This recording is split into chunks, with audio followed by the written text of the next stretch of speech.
All right, today we're going to do another brief garden tour just to kind of update you on how things are doing.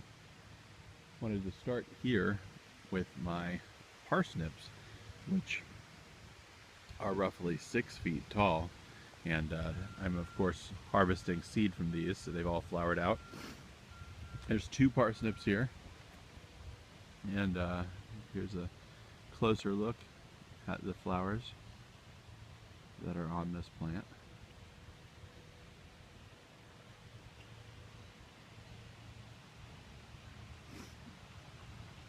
I apologize if I sniffle through this video. Allergy season is very much upon us.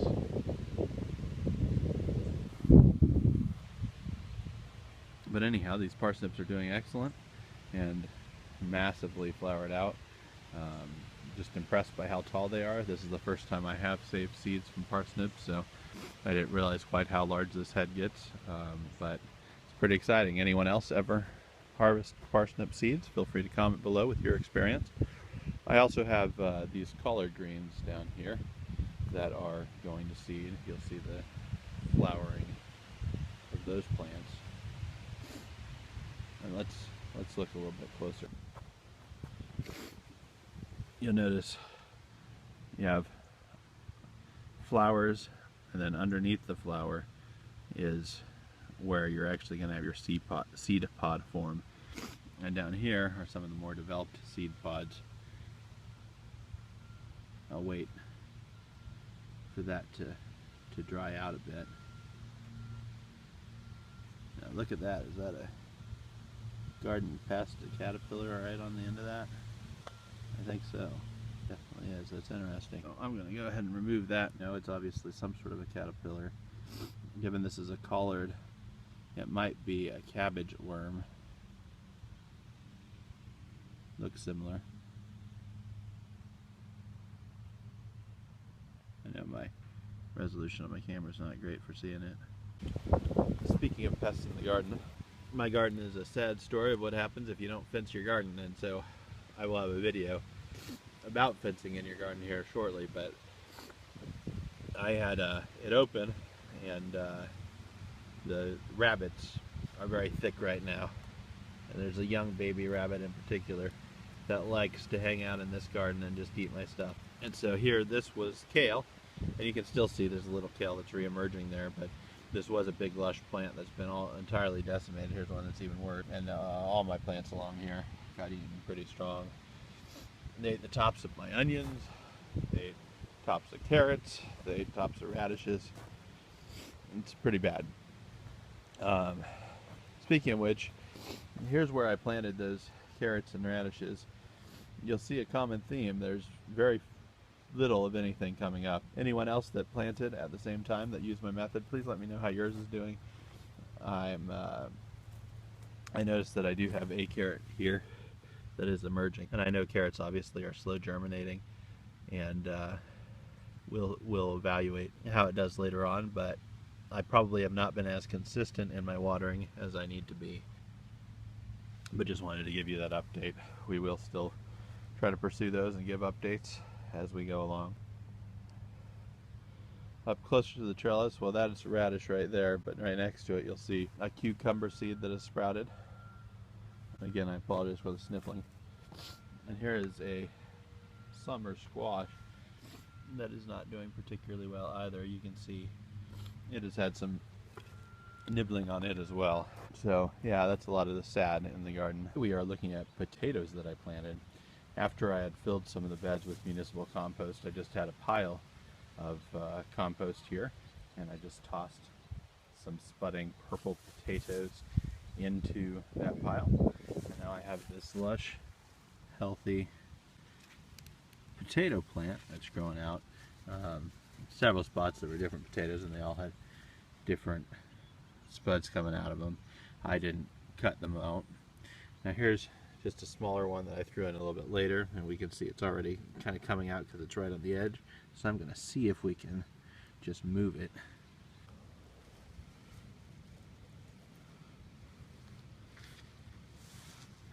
The challenge here is not wanting to disturb the roots of it or the others too much, but well, there we go. I just ripped that out, but here's what we got here. You can see the original part of the potato here, and then a little plant that's coming off. And I just basically ripped this part of this plant off, which I guess we'll just kind of leave that there for now. And then we'll move this one over here.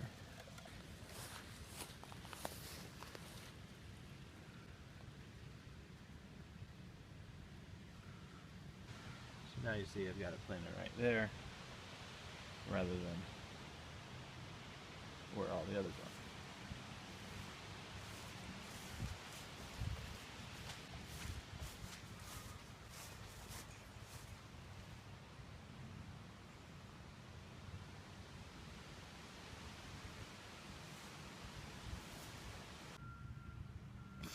That is very nice to see. We have a little ladybug out here in the garden. I'm here in my tomatoes. You see that brown stuff in my leaves. I just sprinkled some organic fertilizer from above, and some of it's on my leaves. Don't worry about it. But look, we've got good blossoms on a lot of these tomato plants throughout, and actually under this Prax cherry here, let's see if we can get a good image there.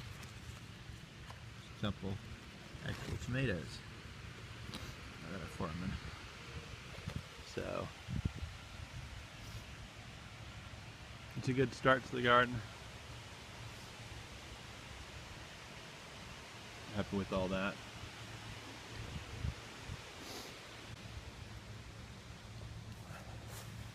I planted a couple other peppers out.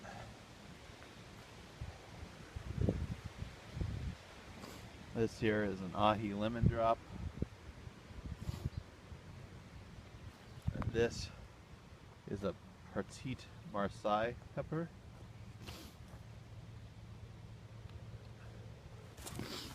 Here I have my white devil's tail. Here's a Tabasco pepper. And a black pearl pepper. Now this is actually planted in the same bucket that I did have my Aleppo pepper in. I think I allowed my Aleppo to basically be eaten alive by that same rabbit. So I pulled it out and put my black pearl in its place. I want to show off this very thick stalk on my bucket tomato here. This is a Roma tomato. It was a gift from my brother. He originally had it planted in the bottom of the bucket with a little bit of compost that he had made there. He lives south in Arkansas.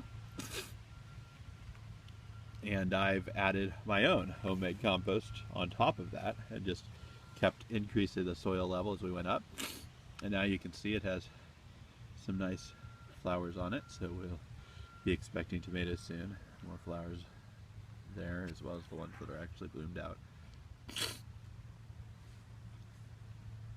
But look at that nice thick and hardy stem on that. And this one, you can tell I'm not pruning the sucker off of,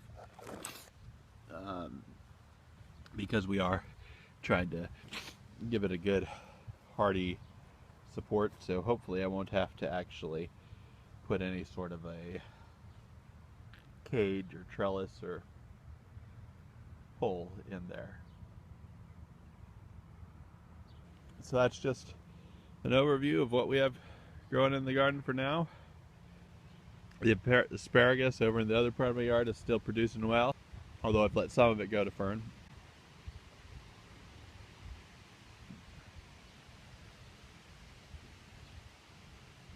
See, the garlic is putting on scapes that I'll cut off. That's about it.